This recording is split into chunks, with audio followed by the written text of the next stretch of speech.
اللہ کے رسول صلی اللہ علیہ وسلم کی 3 بندوں کے باب میں بد دعا۔ وہ 3 بندے کون ہیں؟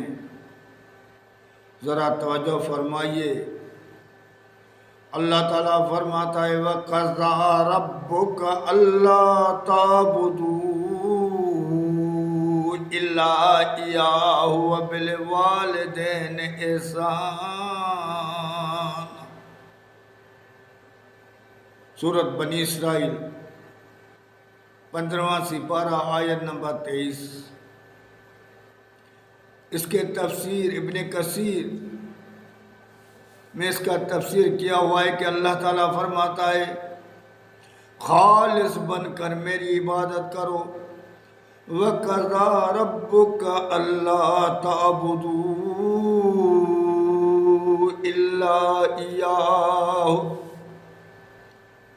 تیرا رب تجھے حکم دیتا ہے تو خالص بن کر میری عبادت کرو، میری عبادت میں کسی کو بھی شریک مت کرو، خالص میرے بندے ہو جاؤ۔ وہ ذرے برابر بھی اگر شرک کیا میں تمہیں نہیں چھوڑوں گا۔ وَبِالْوَالِدَيْنِ إِحْسَانًا، وہ اپنے ماں باپ کے ساتھ احسان کرو۔ ابن کثیر رحمۃ اللہ فرماتا ہے ایک حدیث لے کر آیا ہے کہ اللہ کا رسول صلی اللہ علیہ وسلم ایک دن منبر پر قدم رکھا اور آمین کہا، پھر دوسرے میں قدم رکھا، آمین کہا، تیسرے پر قدم رکھا، آمین کہا، اور فرمایا ابھی جبرائیل آیا اور جبرائیل نے مجھے کہا کہ محمد صلی اللہ علیہ وسلم میں ہاتھ اٹھاتا ہوں اور تم اس پر آمین کہہ دو۔ تو اس نے اللہ سے یہ دعا کہ اللہ جس بندے کے پاس اس کے ماں باپ ضعیف ہو، ان میں دونوں یا کوئی ایک، اس کی ماں یا باپ موجود ہو، ضعیف ہو، پھر بھی وہ جنت حاصل نہیں کرے تو اس کو ہلاک کر۔ اس کو بد دعا کی۔ اللہ کے رسول صلی اللہ نے فرمایا میں نے آمین کہا، کیونکہ اللہ تعالیٰ فرماتا ہے اپنے ماں باپ سے احسان کرو، اپنے ماں باپ کا خیال کرو اور ان کو اف تک نہ کرو۔ وَقَضَىٰ رَبُّكَ أَلَّا تَعْبُدُوا إِلَّا إِيَّاهُ وَبِالْوَالِدَيْنِ إِحْسَانًا إِمَّا يَبْلُغَنَّ عِندَكَ الْكِبَرَ، اس حالت میں کہ ان کی پیڑھی ہو، وہ تمہارے پاس بوڑھے ہو کر وہ تمہارے پاس ہیں اور تم اس کا قدر نہیں کرو۔ احدہما او کلاہما، ان میں کوئی ایک ہو یا دونوں ہو، فلا تقل لہما اف ولا تنہرہما، اسے اف بھی مت کہنا۔ اللہ تعالیٰ فرماتا ہے اس کے ڈانٹ بھی نہ مت دینا، اسے اف بھی مت کہنا اور اس کا بڑا خیال رکھنا۔ اور تیرا ماں باپ بوڑھا ہو اور تم پھر بھی جنت حاصل نہیں کرو تو تمہارے لیے ہلاکت ہے۔ وَقُلْ لَهُمَا قَوْلًا كَرِيمًا، اس سے ایسے بہترین نمونے سے بات کرو کہ اس کی دل نہ دکھ جائے، اس سے اتنے پیار محبت سے بات کرو۔ تو میرے بھائی ہم سوچیں، ہم آج ماں باپ کا کتنا خیال کرتے ہیں، بیوی کے رضا کے لیے، بیوی کو راضی کرنے کے لیے اپنے باپ باپ کو گھر سے نکال دیتے ہیں۔ باپ باپ سڑکوں پر کھڑے ہیں اور بیوی کو ہم اس کو راضی کرتے ہیں، جس کے لیے اللہ کے نبی نے بد دعا دی ہے۔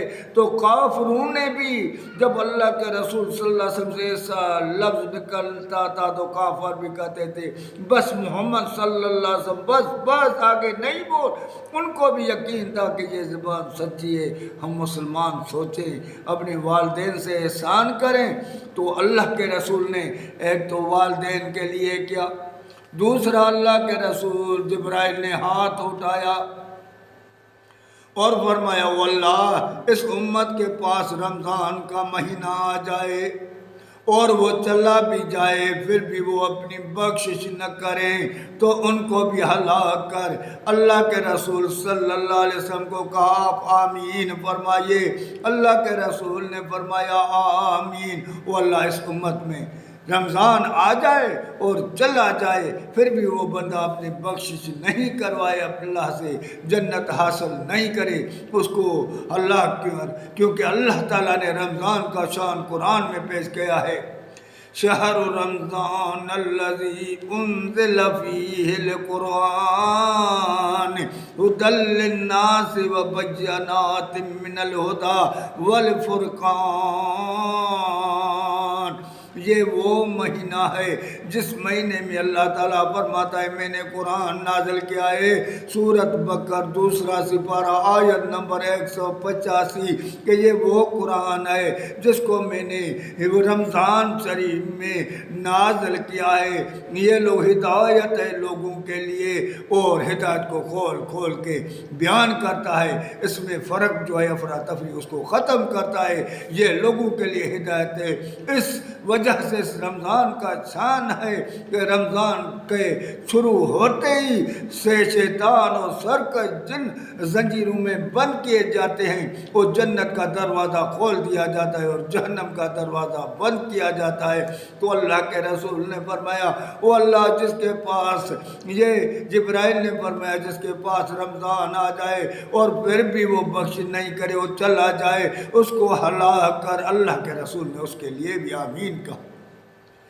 تیسرا بندہ وہ جبرائیل نے ہاتھ اٹھا کر کہا واللہ اس امت میں جس کے بھی سامنے تیرے نبی کا نام آ جائے محمد صلی اللہ علیہ وسلم نام آ جائے اور کوئی صلاۃ نہیں پڑھے اس کو بھی ہلاک کر، کیونکہ میرے نبی کا شان ہے، اللہ کے بعد اگر شان ہے تو محمد مصطفیٰ صلی اللہ علیہ وسلم کا شان ہے۔